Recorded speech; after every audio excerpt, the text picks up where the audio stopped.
Wow, wow, wow. On a assisté à un super match de football, les gars. Un derby, ça ne se joue pas, ça se gagne. Vamos, les amis, j'espère que vous allez bien. Petit débrief de ce derby madrilène, Real Madrid, Atlético Madrid, victoire 3 buts à 2 des hommes d'Arbeloa. Et on est content, on est très très content. On reste toujours à 4 points du Barça. Le Barça qui a remporté son match un peu plus tôt dans la journée, un but à 0. C'était compliqué pour eux aussi. Mais c'était important et c'était impératif de remporter ce derby. Déjà parce que c'est un derby, mais en plus de ça, pour rester au contact du Barça. Et j'espère qu'arrivé au Classico, on pourra être à 3, 2 points, je sais pas, et que la Liga se jouera sur ce Classico. Franchement, les gars, pour la pub, pour la Liga et pour le scénario, pour le storytelling de la Liga, ça doit se régler sur un Classico. Ça doit se terminer sur un classico, les mecs. Un Barça Real pour savoir qui va remporter cette Liga au Camp Nou. Le Camp Nou qui commence à se remplir.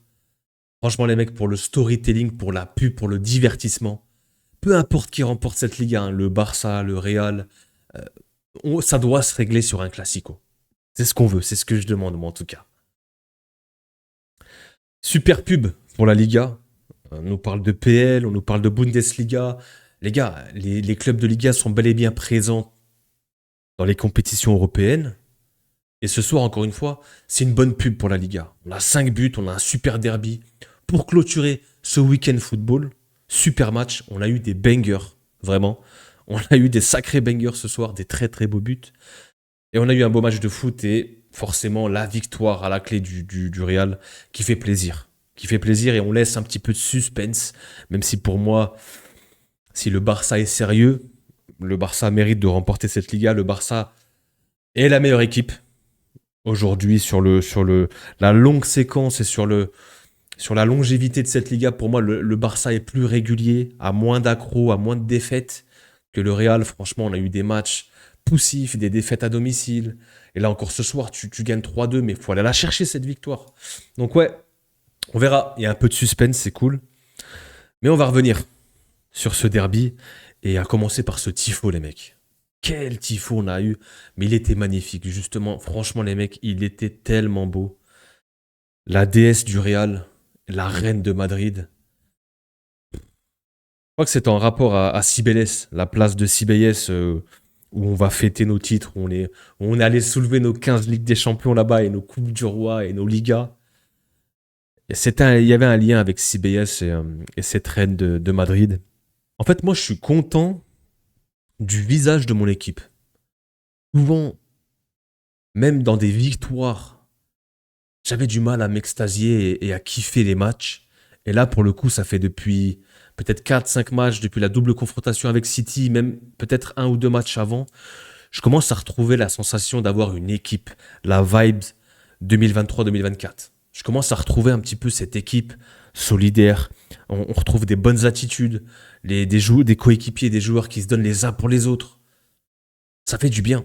Vraiment, ça fait du bien de retrouver cette équipe. Et cette première mi-temps, t'es mené 1 but à 0 sur un golasso, clairement, on peut le dire. Le travail super sur le côté. Bon, Carvajal, Papi, il a fait ce qu'il a pu. Il est en retard sur l'action. Il y a ce centre et le Simeone, hein, le fils du Cholo, là, qui vient faire un geste lumière. La petite talonnade remise. Et c'est Lookman qui vient finir. Et Lookman, les gars, si on regarde bien, Lookman, tu sens qu'il a le flair et qu'il sent cette talonnade. Il est prêt à la recevoir. Franchement, le but est incroyable. Il n'y a rien à dire, c'est super bien construit. C'est un golasso. Collectivement, c'est très propre. Ça repart de derrière, ça ressort. Le centre, la petite talonnade de Simeone et Lookman qui vient ajuster. Et franchement, tu rentres de cette mi-temps. Paradoxalement, moi, je suis content de l'équipe. On a eu des occasions. On a eu ce fou de Fede qui vient faire un grand pont qui accélère comme un cheval, qui vient toucher le montant. Il y a eu cette frappe de Carvajal. On a eu 2, 3 occasions. Il y a cette reprise aussi de Arda, il me semble, qui passe juste à côté.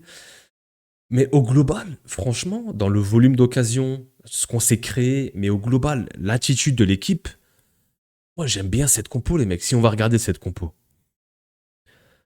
Ce 4-4-2 là, avec ce milieu à 4, Pitark, Valverde, Tchouaméni Güler, Vini, Brahim Diaz. Brahim Diaz, faudra en parler à un moment donné. Parce que regardez sa map. Ça hitmap. Il est partout. Il est partout.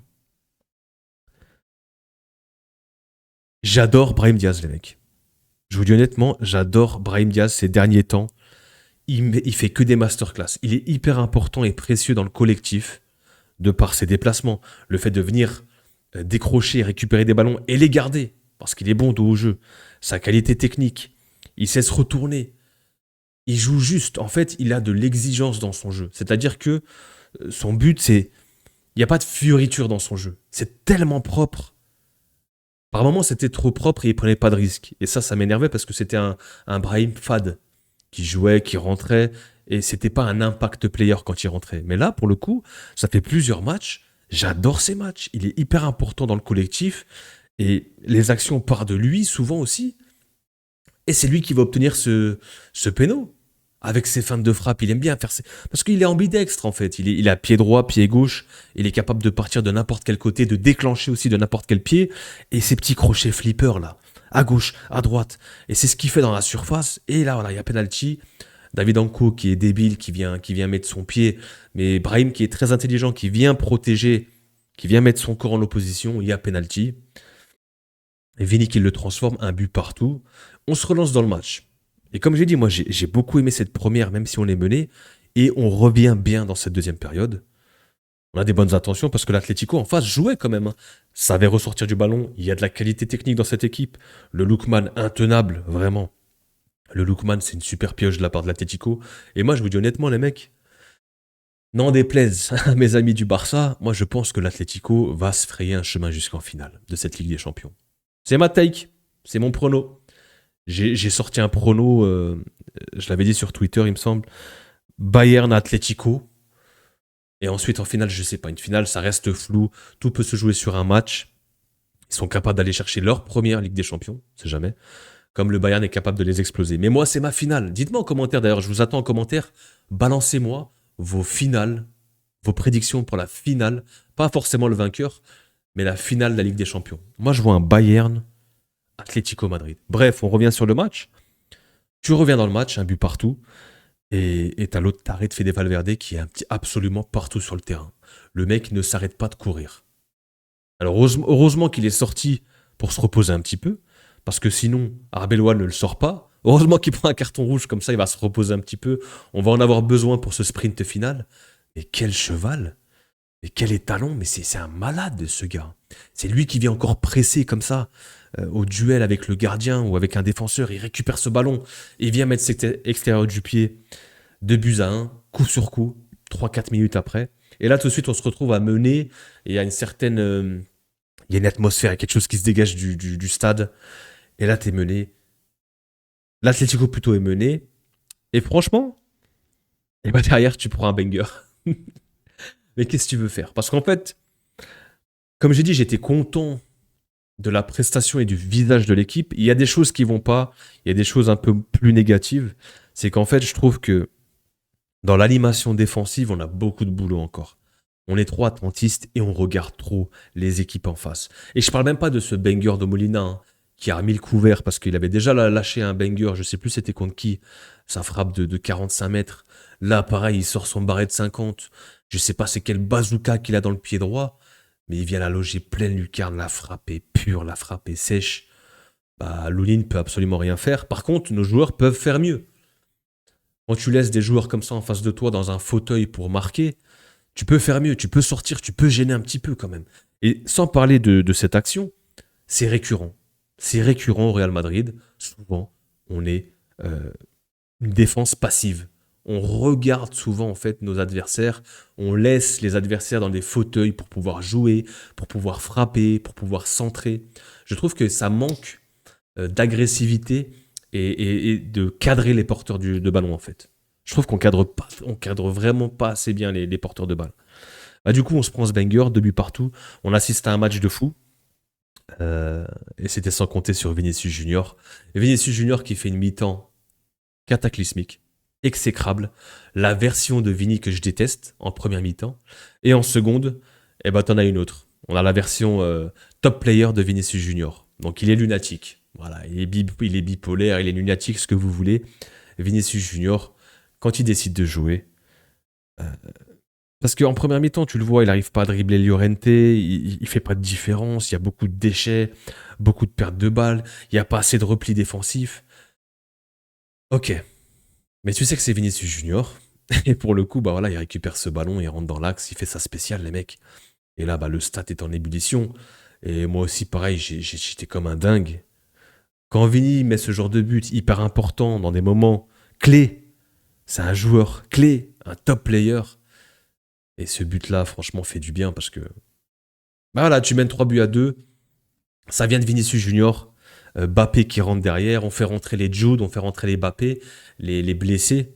Ils rentrent petit à petit. Bappé a eu pas mal de minutes, mais encore une fois, Bappé, on va pas le juger sur 30 minutes, mais je trouve encore qu'il est déconnecté du collectif. Il y a lui et les autres. Et le plus gros, le plus gros challenge d'Arbeloa, ce sera de réussir à faire rentrer, à intégrer Mbappé dans ce collectif qu'il a réussi à créer. Ce 4-4-2 où tu as vraiment tous les joueurs qui font les efforts, tu as vraiment un bloc équipe. Il va falloir réussir à que Mbappé s'intègre et s'adapte à ce collectif. Ça va être le vrai challenge et la vraie clé de cette deuxième partie de saison.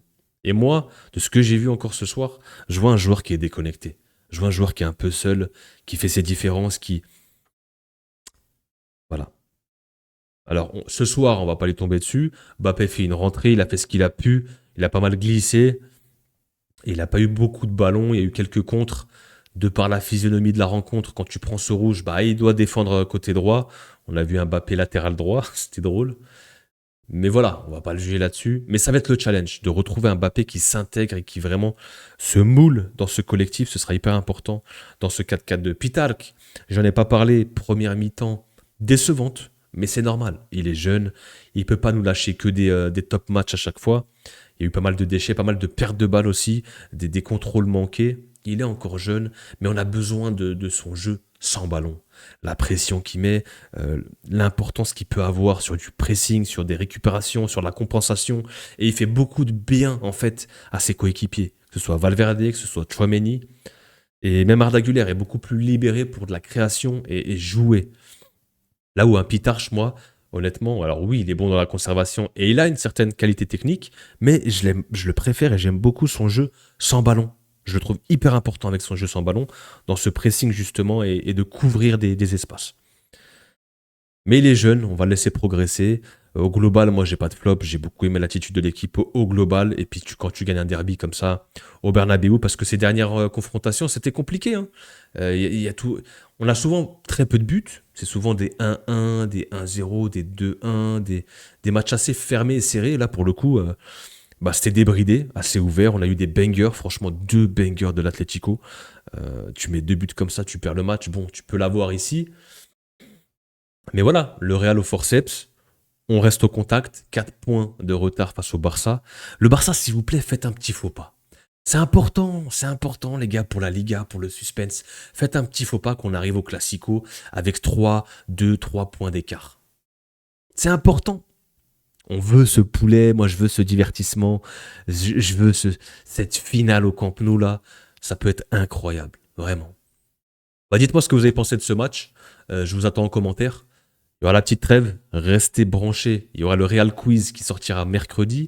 On fera sûrement des petits lives ou des petites vidéos pendant la trêve. Il y aura des débriefs forcément sûrement de France-Brésil. Déjà, ça c'est sûr, jeudi prochain. Et on verra s'il y a d'autres matchs qui sont intéressants. En tout cas, on se retrouve très très vite pour de nouvelles vidéos. Prenez soin de vous les amis. Peace.